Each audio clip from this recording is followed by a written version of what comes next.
जब जनसमूह शक्ति पैदा करता है, तब यह कौन तय करता है कि उस शक्ति का उपयोग किस दिशा में होगा? हिंदू इन्फोपीडिया की ओर से आपका स्वागत है। फरवरी 1922 में असहयोग आंदोलन एक ऐसे संकट के सामने खड़ा था जिसने जनांदोलन, नेतृत्व और नियंत्रण से जुड़ा एक गहरा प्रश्न सामने रखा। चौरी चौरा में शाहिद अमीन का ऐतिहासिक पुनर्निर्माण उस घटना के पीछे की राजनीतिक परिस्थिति को सामने लाता है। 4 फरवरी का जुलूस कहीं से अचानक एकत्र हुई भीड़ नहीं था। वह एक संगठित स्थानीय स्वयंसेवक परिवेश से निकला था। स्वयंसेवकों का स्थानीय नेतृत्व था, नियुक्त अधिकारी थे, राजनीतिक शिकायतें थीं और जन संगठन का अनुभव था। वे पुलिस के व्यवहार, आर्थिक संकट और स्थानीय क्षेत्र में बढ़ते तनाव से जुड़े प्रश्नों का सामना कर रहे थे। टकराव हिंसा और पुलिस थाने को जलाए जाने पर समाप्त हुआ।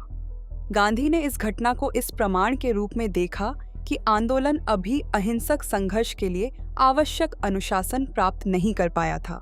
इसके बाद उन्होंने असहयोग आंदोलन को स्थगित करने की दिशा में कदम बढ़ाया। यह नैतिक आधार ऐतिहासिक अभिलेख का हिस्सा है। लेकिन शाहिद अमीन का पुनर्निर्माण एक दूसरा संरचनात्मक प्रश्न भी उठाता है। जब किसी जनांदोलन में स्थानीय स्तर पर ऐसी राजनीतिक क्षमता विकसित हो जाए जो केंद्रीय नेतृत्व द्वारा निर्धारित सीमाओं से आगे बढ़ने लगे, तब क्या होता है? यह प्रश्न गांधी के नेतृत्व वाले अन्य संघर्षों के साथ रखने पर और व्यापक हो जाता है। 1917 के चंपारण में हजारों किसानों ने तिनकठिया व्यवस्था के विरुद्ध संघर्ष की शिकायतें, साक्ष्य और जनशक्ति उपलब्ध कराई। गांधी और पेशेवर नेतृत्व ने उस समझौते की बातचीत की जिसके परिणाम सामने आए। तिनकठिया व्यवस्था समाप्त हुई और अवैध वसूली का 25% लौट आया गया।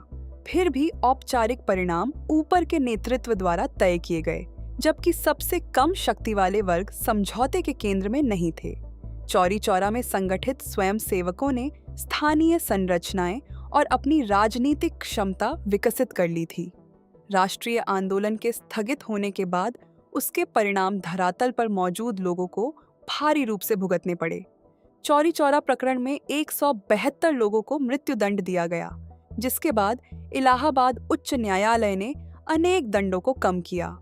मदन मोहन मालवीय ने अपीलों में महत्वपूर्ण भूमिका निभाई। इसके बाद आया सविनय अवज्ञा आंदोलन। दसियों हजार लोग कारागार गए, संपत्ति जब्त हुई और आजीविकाएं प्रभावित हुईं। जनसंघर्ष ने राजनीतिक दबाव उत्पन्न किया, लेकिन गांधी एर्विन वार्ता और लंदन में कांग्रेस का प्रतिनिधित्व नेतृत्व स्तर पर केंद्रित रहा। ये तीनों घटनाएं अलग थीं, फिर भी एक संरचनात्मक क्रम परीक्षण के लिए सामने आता है।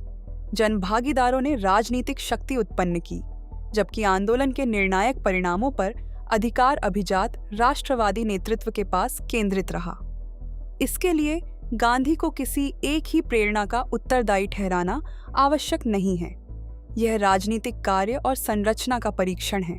किसने भाग लिया, किसने जोखिम उठाया, किसने शक्ति उत्पन्न की और अंतिम निर्णयों पर अधिकार किसके पास था। यही है गांधी की वर्ग सीमा। इतिहास के सामने प्रश्न आज भी बना हुआ है। जब स्वायत्त जनभागीदारी नेतृत्व के नियंत्रण की सीमाओं से आगे बढ़ी, तब अंततः किसका अधिकार प्रभावी हुआ? चैनल को लाइक और सब्सक्राइब करें और पूरी कहानी हिंदू इन्फोपीडिया पर पढ़ें।